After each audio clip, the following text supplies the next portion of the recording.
Welcome. This plant right here, this is Mandevilla, the variety known as Crimson Giant.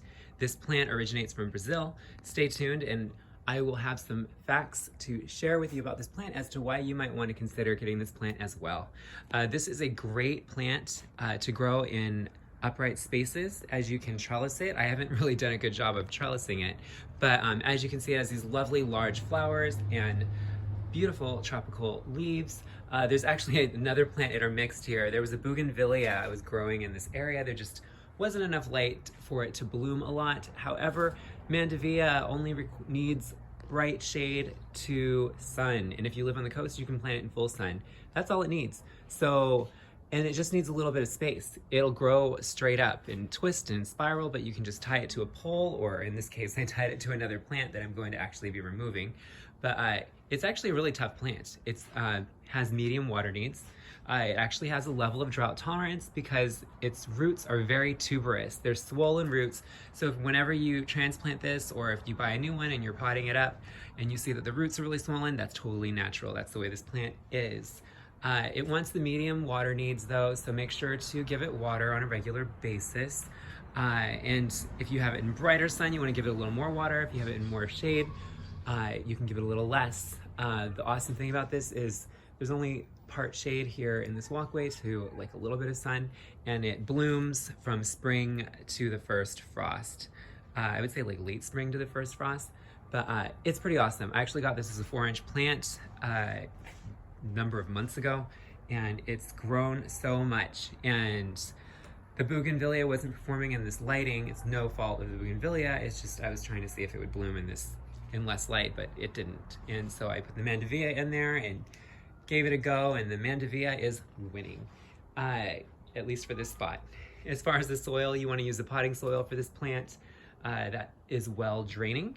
You want the soil to be well draining because you don't want water just sitting on the roots. As much as this plant wants water and an average amount of it, and it does have a level of drought tolerance, you don't want it sitting in water. As far as fertilization, give it a bloom fertilizer once a month, spring through fall. As far as the toxicity, this plant is known to be mildly toxic. It's an ornamental plant, it's not for eating.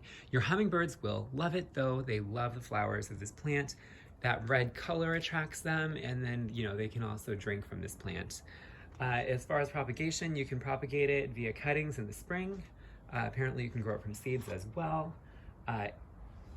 Really awesome feature about this plant is you can grow it in so many different spaces. Because of the adaptable light situations, you can grow it in a number of different lighting positions.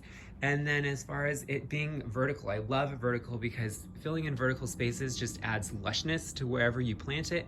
And this fills in a vertical space quite nicely, and it'll only get thicker and more lush and grow bigger, which is amazing. These plants don't like the winter. They don't like freezes.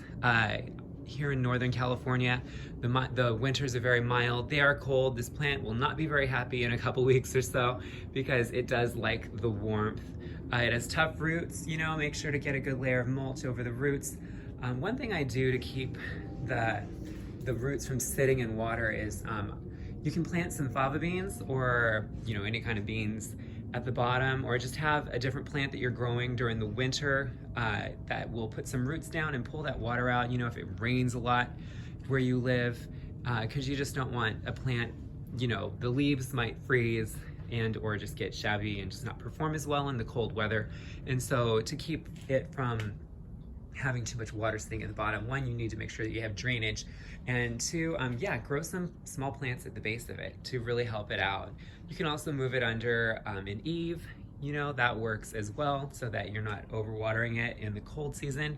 But it should, as long as the winter was mild enough where you live, this should come back in the spring. And I think that that's about it. Once again, sorry. Trellising, you can trellis this plant. You can use a tomato cage, right side up, upside down, stack the tomato cages on top of each other. That's a really good way to trellis it. You can also use just a standard wooden trellis or a wooden pole, or you can do a little teepee. It just depends on how tall you want the trellis to be.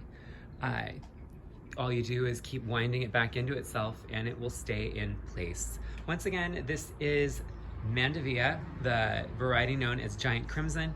If you have any questions about it, please feel free to let me know in the comments below. I really hope you've enjoyed this video. Oh, and if you haven't subscribed, please click that subscribe button for updates on my newest videos.